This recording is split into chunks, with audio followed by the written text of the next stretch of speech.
Okay, I'm gonna try to do this audio recording and show my PowerPoint at the same time. I'm a little nervous. I don't know how this is gonna really work out, so wish me luck. Anyways, my name is Brianna Armstrong. I'm very, very, very sorry that this assignment is late. My bad, big time my bad. Didn't know. So sorry, so sorry.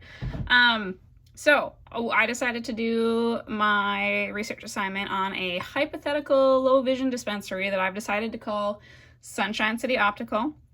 Although I did decide after that that's not specific enough. So the tagline is going to be for all of your low vision needs, to make it more obvious that it's a low vision dispensary.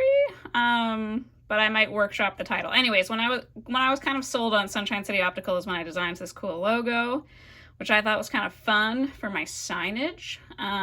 But yeah, we might need a more specific title so people know that we're catering specifically to low vision patients. Okay, so I was looking at different low vision dispensaries in my area. And so there's Dr. Kingstone in Aurelia. He works at Aurelia Eyewear, and he consults people on the best course of action for living with low vision. So he'll kind of do a low vision assessment and kind of give you resources and stuff. Dr. List is operating out of Ann Street Optometry in Barrie, so that's nearby. A little more west, specializes in low vision assessments and is registered to assess and supply patients with low vision devices and magnifiers, which I couldn't find if that was the case for Dr. Kingstone. I think he just does like low vision assessments, but it doesn't really, there's no information on his website that kind of says that he has access to like low vision devices like on hand for people to try and for him to like teach and coach them how to use and stuff. So for Dr. Kingstone's website, it kind of just seems like an afterthought. Like he mostly just does regular vision assessments for Gen Pop and doesn't really specialize in low vision and doesn't really cater to those. It was just kind of like an afterthought that he kind of threw in. And then what I thought was the most promising, not that there's anything wrong with Dr. List's business, because she's one of my professors for 2 of my courses and I want her to give me good grades, so I'm going to say that she's perfect too. But Southwest Healthline Vision Loss Services in London, Ontario, that serves like all the way up, I think, here to Grey Bruce County, are low vision specialists that provide services to those who have experienced partial vision loss to help them make the most of their sight and live life to the fullest. And they have all kinds of educational teaching and coaching. They give you tips and tricks on how to do things around the house, how to pour a cup of coffee, how to like what's the best lighting to use, and how to really optimize your house and home. There's a lot of resources for kids and parents and all kinds of stuff. So that was great. But problem with that one is it is 4 hours west, so that's quite far.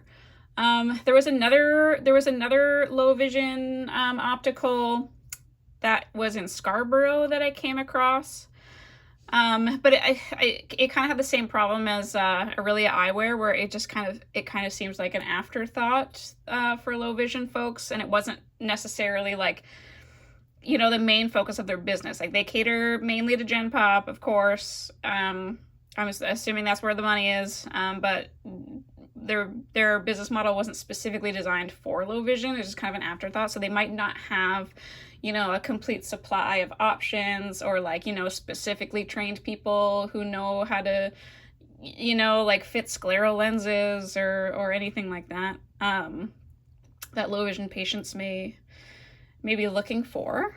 All right, so let's keep going here. Okay, so yeah, so what's missing is so we're here, Simcoe, Muskoka. We're mostly Simcoe here though. So this green here is where Dr. Kingstone, Dr. List, you know, Scarborough is somewhere around here. And the London one is going to be down here, London, Middlesex. But there's nothing more like north or east.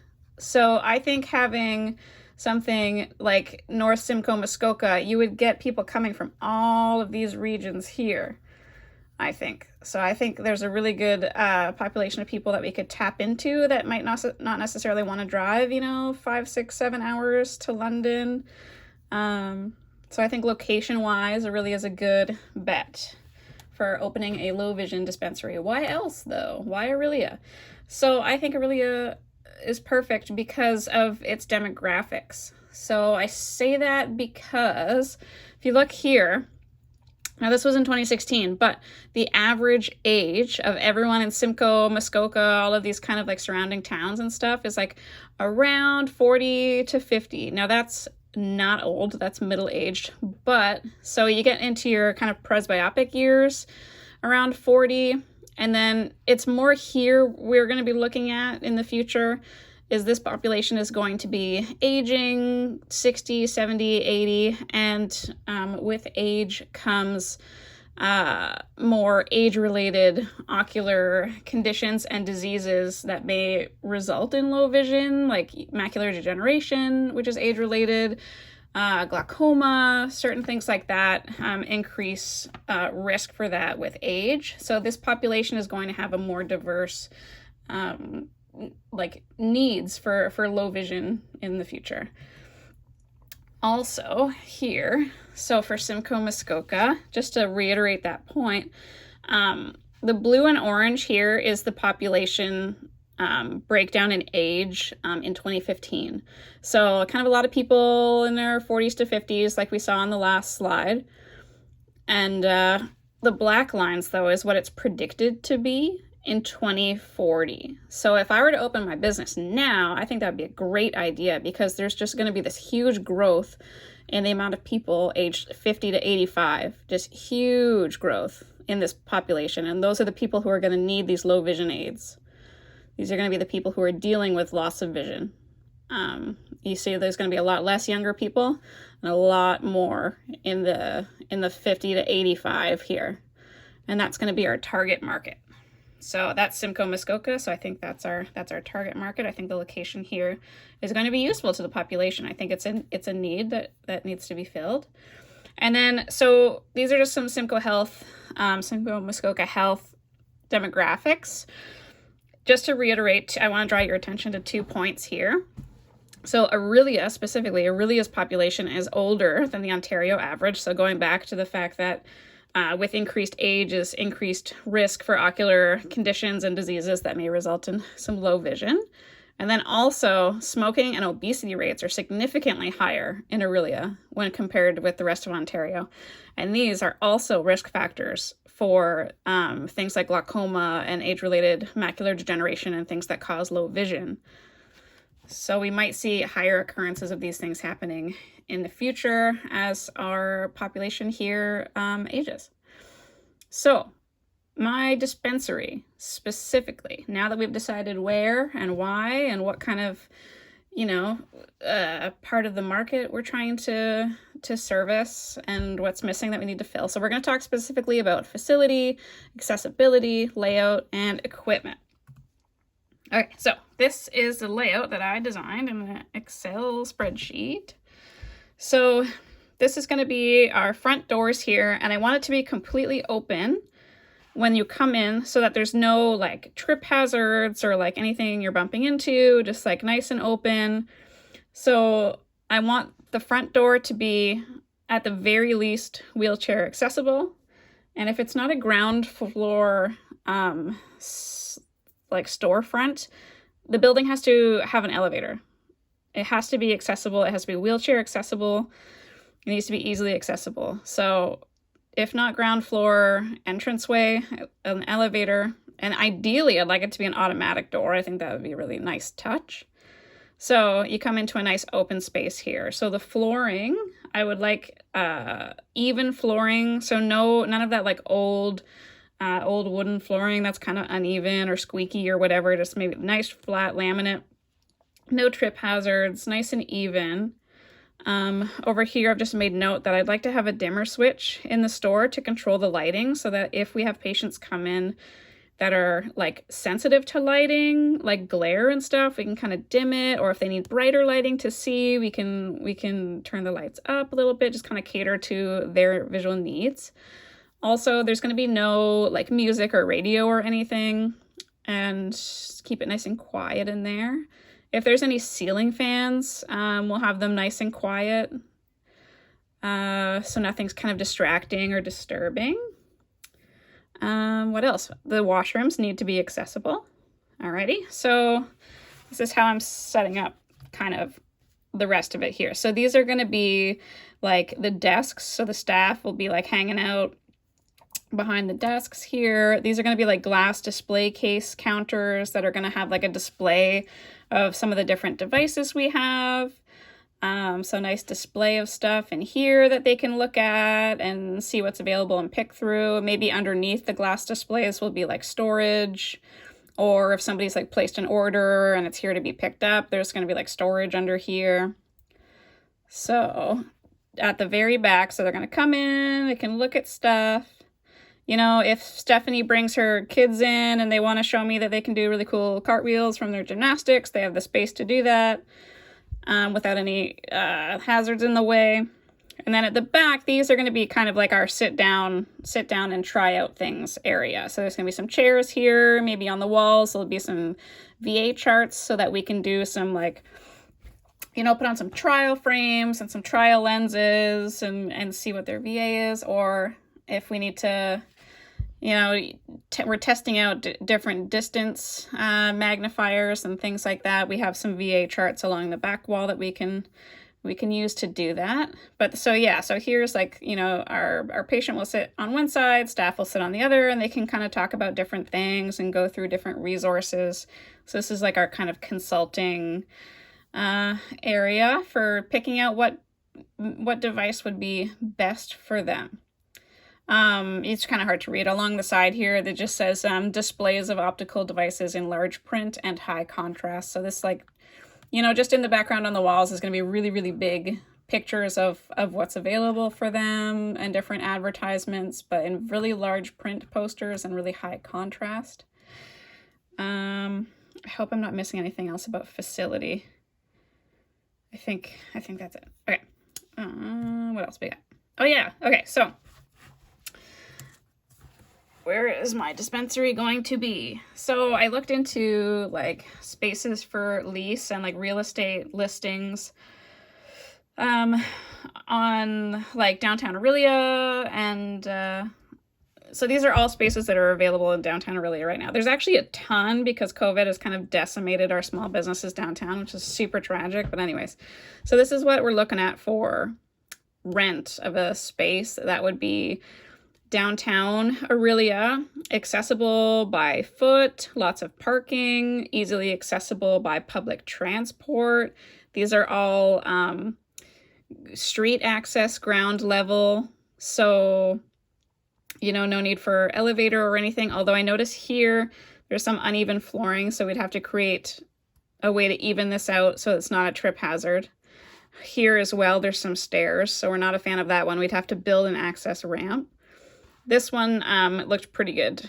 No real renos needed there as far as evening out the ground or putting in a wheelchair ramp. Where was I? Oh yeah, okay, so for about 1,400 square feet, we're looking at $1,600. This one's almost $3,000, but you get 2,000 square feet and also more in the basement. And I think there's additional offices here as well. This is a really big space.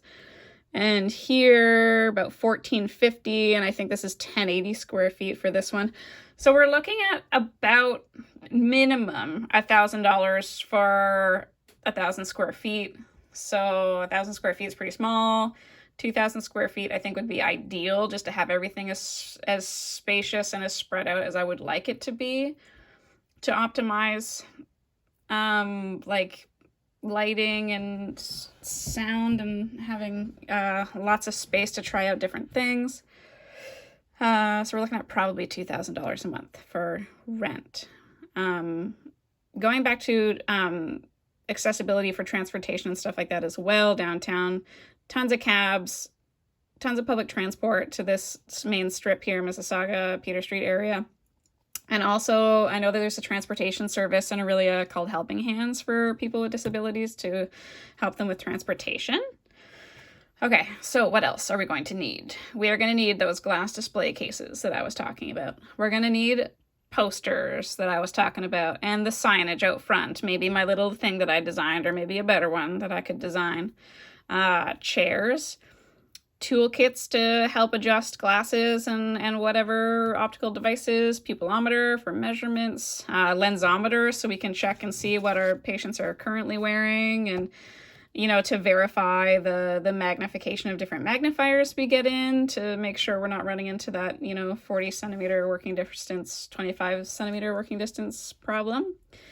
And then what's going to be so expensive is we need examples of everything, because like our patients, to find out what is going to work best for them, they need to be able to handle it and practice with it and try it out to see if they actually, if it's actually going to be practical and helpful to them. So we need to have on hand stocks of all these things: magnifiers, telescopes, CCTVs, print and audio books, like all of these things I'd like to have on hand for them to physically handle and try and see what works and learn how to use it properly. We need a cash register. This is a big one for me. I want a brochure rack, because there's this is a portion of the population that really needs access to different resources, because it's really going to make a difference for them. So I want a brochure rack for all kinds of different resources for them, and we'll get to that a little bit later. And then not right off the hop, because they're so expensive, but eventually I would like everything we can do to do refraction and eye exams. So phoropter, autorefractor, keratometer, slit lamp, radioscope, and we'll get more into why later. So costs, like I said, rent is going to be probably about $2,000 a month for a 22,000 square foot space. Other costs would be heat, hydro, repairs, maintenance, cleaning of the space. So payroll for all of our employees, and opticians are not cheap. Neither are doctors, if we eventually get a doctor on the payroll. Signage and advertising. So not so much signage. I mean, for the store, of course. And, what's on the walls, behind those glass display cases, other advertisements. But as far as other advertising, like radio probably would be a pretty good one, because that's, kind of the older population is more inclined to listen to the radio. And that's kind of our target market. And I would imagine that hearing an ad on the radio would be more effective than like a billboard that you drive by for the low vision population. So other costs would be, renovations to make this space optimal for the people we're trying to serve. So things that I was mentioning before, like the dimmer switch for the lights, the automatic doors, installing a ramp, making sure that the bathroom is accessible. And then, of course, like desks and chairs for initial setup. So those renovations will be expensive. So that's a cost you need to really think about. And then, like I said before, too, this really large initial investment of equipment. So your initial stock of the things you're selling, you need to have all kinds of magnifiers of different strengths and design, clip-ons, loops, CCTVs, audiobook readers, computer readers. Like, you want to have all those things. I made note here, like a lensometer costs about $2,000. An auto refractor can be up to $5,000. Slit lamps, $7,000. Also, these prices are low because I think what I was looking at online when I was looking up the costs of all these things was like refurbished ones. So this wouldn't even be bought new. This would be like an old refurbished one. So you can imagine how expensive that would be and how much that would add up, which is why this is something I want to kind of add in, in my 5-year growth plan once we've kind of, got all of our most basic stuff covered first. And then, of course, you need your tools for assessment, for doing these low vision assessments to see, what these people really need. So trial frames, trial lenses, tinted lenses, the D15 panel to see color, their color perception, stereopsis, binocular assessment tools. So these are all things that, this initial investment input is gonna really add up. I don't know how anybody ever starts a small business. It seems terrifying. So, stuff we're gonna carry. We're gonna carry all kinds of stuff. Optical low vision devices, non-optical low vision devices, vision therapy resources, which I think is a cool one. I didn't write here, but it should also say mobility tools, like your white cane, that kind of thing. So, low vision aids. This is when my PowerPoint gets kind of ugly and boring. I'm so sorry. It turns into a lot of lists after this. But, of course, we are going to carry low vision aids, and these can be magnifiers of all strengths and design, hand magnifiers, stand magnifiers, ones with, lights on them, telescopic aids, writing aids, computer aids, binocular scopes and loops, So also non-optical aids, so reading lamps, lights, different filters and tinted lenses, sun protection, like those fit overs we really like. Large font reading and writing aids, like large print books, magazines, crosswords, playing cards, keyboards, all the favorites. Products for people who suffer from dry eye. We could also sell eye shields, patches, protective eyewear, and mobility tools like the white cane and things like that. So, of course, most popular, and this is probably where most of our revenue is going to come from because they can be so expensive.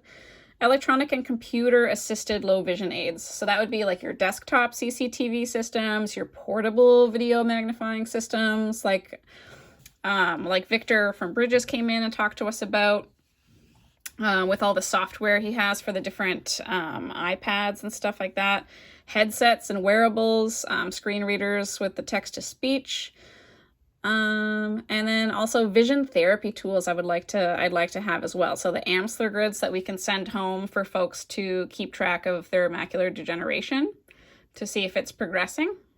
Brock strings for kids to work on their binocularity, orthoptic and fixation target exercises, stuff like that for vision therapy I'd like to have on hand. Alrighty, so where are we going to get all this stuff? So this is supposed to be one of the best companies for low vision aids. Is this Eschenbach Optic? I think they make their stuff in Germany. I don't know why it says of America, but I'm gonna assume that is correct because I got that straight from my low vision textbook. So, for optical tools and supplies, McCrae Optical, we love him. You know, Albert's great, so we'll go with them. For assistive technology, training, and tech support, of course, Bridges Canada, our good friend Victor, can help us out with the supply of those things. And then for non-optical aids, independent living aids has everything almost everything one might need for everyday non-optical aids.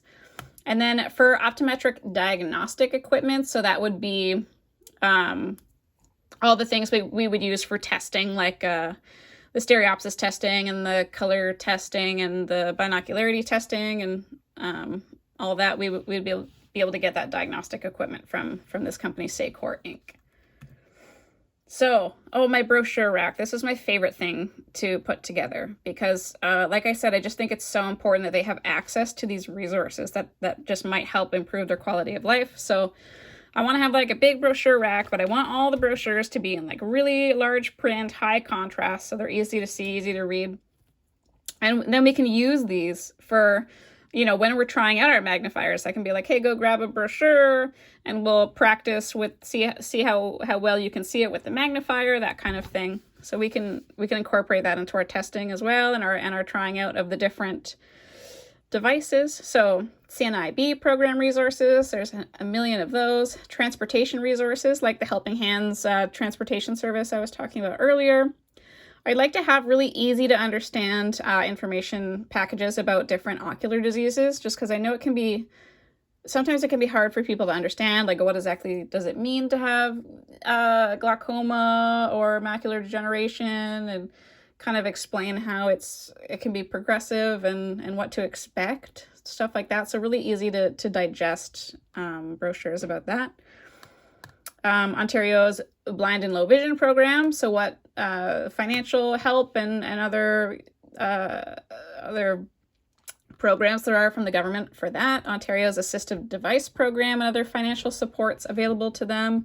I know Veterans Affairs resources is a good one. I know Todd likes this one, How to Adopt a Retired Seeing Eye Dog, in case anybody, happens in and comes across that. We can help support them. Mental health support programs for those dealing with loss of vision, because it can be a kind of grief. Ads for different apps and podcasts that they might enjoy or might find helpful.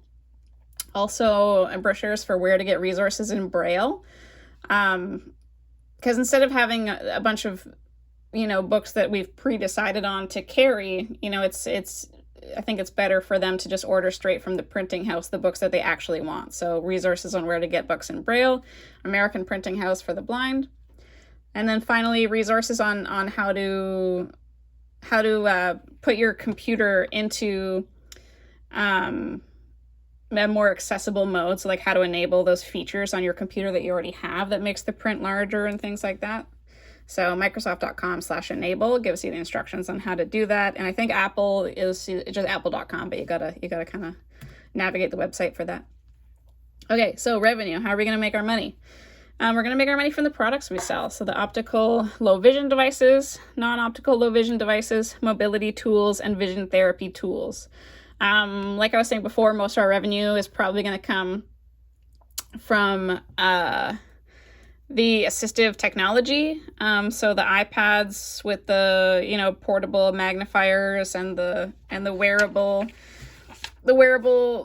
like Mercury Vision headsets that are like kind of like VR and stuff, because those can be quite expensive, around $1,000. And then also if we do eye exams with a doctor, those appointments can be, anywhere from $90 to $150 on average for an appointment. We can do low vision functional assessments and one-on-one instruction for use of devices and aids, although I don't know if we'd really charge for that.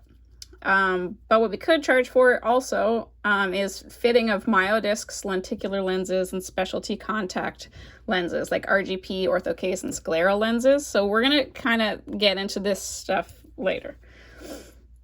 I find it really hard to estimate revenue. So I just wrote here devices range in prices from tens of dollars to thousands of dollars for the CCTV devices. So I hope for the best, I guess, that will be popular. So here, my 5-year plan for expansion. So what I would really like to do, my 5-year plan for expansion, is that I would like to eventually get all of the equipment required to have a doctor come in a few times a week to do eye exams and refraction in-house, so that our patients don't have to go to like 2 different locations if they have to like go to their doctor's appointment and then come to us to have their visual needs met. I'd like to have our dispensary to be a one-stop shop for everything low vision that they might need, including assessments. So why I want this is I think it's going to help our patients with wait times. Because if we have a doctor that just serves low vision patients only, I think it'd be easier to get in than if you're going to just a regular OD who serves Gen Pop.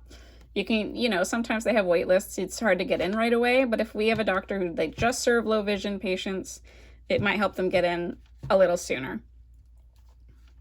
And then also, I'd like to get somebody in on the payroll who's a specialty contact lens fitter. So somebody who is an expert in fitting ortho-K lenses, specialty RGPs, and scleral lenses for our keratoconus patients and such like that. So I think there's a market for these specialty lenses, and most regular optical dispensaries don't meet this. Like for example, I work as a student optician right now at Costco. We don't even fit RGPs, so if we had a low vision patient, like we couldn't help them, we would just have to send them somewhere else because we don't even do that at all. So, but again, this is going to require a lot of extra equipment that's going to be very expensive. So a keratometer, slit lamp, fluorescein, RGP kits. Up here, we're going to need a phoropter and all that stuff. It's going to be very expensive, which is why I didn't want to go right into this stuff right away. That's more my 5-year plan. We'll get all the low vision devices first and kind of establish ourselves, and then we can grow the business to incorporate these other things, and we can really service every need that a low vision person might have. Okay, so final notes. In conclusion, I want my low vision dispensary to put low vision patients first. I want them to be the priority. I don't want to serve the Gen Pop. I want to serve the low vision patients and make sure that they feel really prioritized and taken care of. So like I said, most optical dispensaries cater to Gen Pop and only or they may only have a few things as kind of an afterthought for low vision patients, but it's not really their specialty. But our dispensary, it is our specialty. We're putting them first. We're catering specifically to them for the most thorough, in-depth care that they can receive. So this will hopefully reduce wait times for the care and devices they need, as well as just increase ease of use and access to the care and the devices that they need. So I hope that this will set us apart from other dispensaries. I would like to be a one-stop shop for all low vision patients' needs, where they know they're prioritized. Okay, so my references here for the doctor's offices: Aurelia Eyewear, Southwest Southwest Healthline, Berry Eye Doctor for Dr. List. For the maps and statistics, the map I just got from Ontario.ca. The statistics, I got them all from Simcoe Muskoka Health Stats. The real estate listings I got from pointtohomes.com and downtownaurilia.ca. For the equipment and product photos, that's Scarborough Eye Care, Saycor, Bornell.com, whatislowvision.org had a lot of great pictures of devices. Visual Rehab. .ca is where I got all my pictures of the different colored tints and lenses and filters that you could get if you are sensitive to glare or things like that, you know, different, or if you have different kinds of color blindness, different filters can help you out with that. And then just to reiterate, our suppliers, McRae Optical, Bridges Canada, Aschenbach, Saycor, IndependentLiving.com.